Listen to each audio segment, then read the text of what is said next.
गोरखपुर फातिमा अस्पताल में पूर्व फ्रांसीसी और श्रीनगर के पहलगाम में आतंकियों द्वारा 28 लोगों पर गोलियां बरसाकर ले ली जान। शहीद हुए लोग व पोप फ्रांसीसी पर श्रद्धांजलि का आयोजन किया गया। कार्यक्रम का शुभारंभ प्रार्थना गीत से हुई। इसके बाद फातिमा अस्पताल के निदेशक डॉक्टर संतोष सेबेस्टियन ने स्वागत भाषण में पोप फ्रांसीसी ने प्रेम करना और भाईचारे का जो संदेश दिया है वह आज के समय में अत्यंत प्रसंग संगीत है।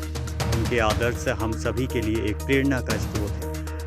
इनको पुष्प अर्पित करता हूं। कार्यक्रम के मुख्य अतिथि डॉक्टर मंगलेश श्रीवास्तव विशिष्ट पोप फ्रांसीसी के प्रति अपने श्रद्धा संदेश व्यक्त करते हुए उन्होंने कहा है कि फ्रांसीसी ने संपूर्ण मानवता के लिए एकता और सेवा का संदेश दिया है। वहीं विशिष्ट अतिथि जसपाल सिंह जटाशंकर गुरुद्वारा के अध्यक्ष ने पोप फ्रांसीसी सेवा भावना को विभिन्न धर्म के बीच बताया। स्वागत करने का निश्चित तौर से दो कारणों से मुझे लगता है कि आप प्रकट कर रहे हैं। कोई समय बिल्कुल नहीं पहली चीज तो आपने बताई कि वो तो दैव पूर्वक हम सभी यहाँ परिवार की तरह से हैं और दूसरा ऐसे दुखद अवसर पर हम सभी यहाँ उपस्थित हैं। आज केवल उनके प्रति श्रद्धा से अपने शीश नवाने का समय है। ये बहुत देश में दो कैजुअलिटी जो देखी गई है बहुत दुखद है। वो कोई 89 की इंतकाल हो गया। वो धर्म क्या धर्म का नहीं था, महान धर्म। क्या आपका नजर? सबसे पहले ये सवाल के लिए धन्यवाद। आज फातिमा अस्पताल में हम लोगों ने विश्व धर्मगुरु और कैथोलिक चर्च के धर्मगुरु दिवंगत जिनका निधन हुआ था पोप फ्रांसिस का, और उनके आदर में हम लोग श्रद्धांजलि सभा रखे थे। पोप फ्रांसिस का एक विशेष प्रेम और स्नेह भारत माँ के प्रति था, आप सब जानते हैं।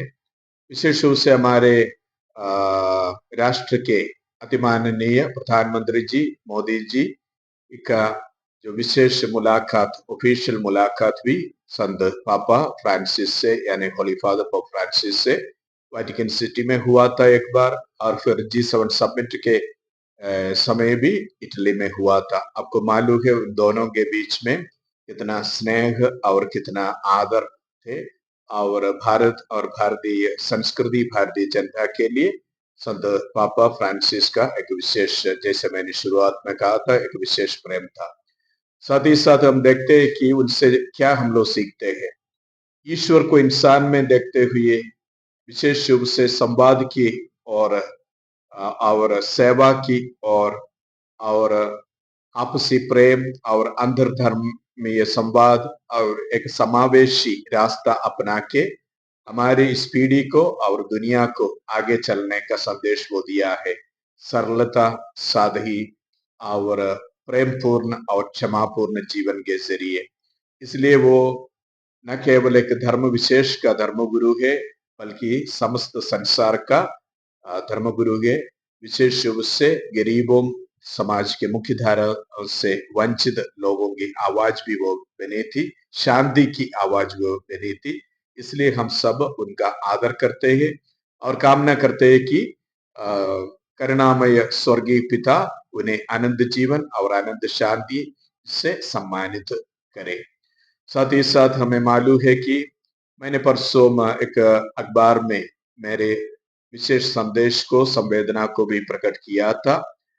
कश्मीर के पहलगाम में हमारे भारतीय सह नागरिक जो बहुत दुखद ढंग से उस पर आक्रमण और अत्याचार हुआ था, आतंकी आक्रमण और आतंकवादी अत्याचार, उससे समस्त भारत और दुनिया भी दुखित है और आक्रोशित भी है, ये कह सकते हैं। और वे निष्कलंक थे, हमारे सहनागरिक निष्कलंक भी थे, और इसलिए मैं दुखित हृदय से उनकी आत्माओं के शांति के लिए और उनके दुखित परिजनों के लिए मैं श्रद्धांजलि और प्रार्थना करता हूँ। साथ ही साथ मेरी एक ही प्रार्थना है कि हम भारत माँ के बेटे बेटियां शांति में और सुरक्षा में रहे।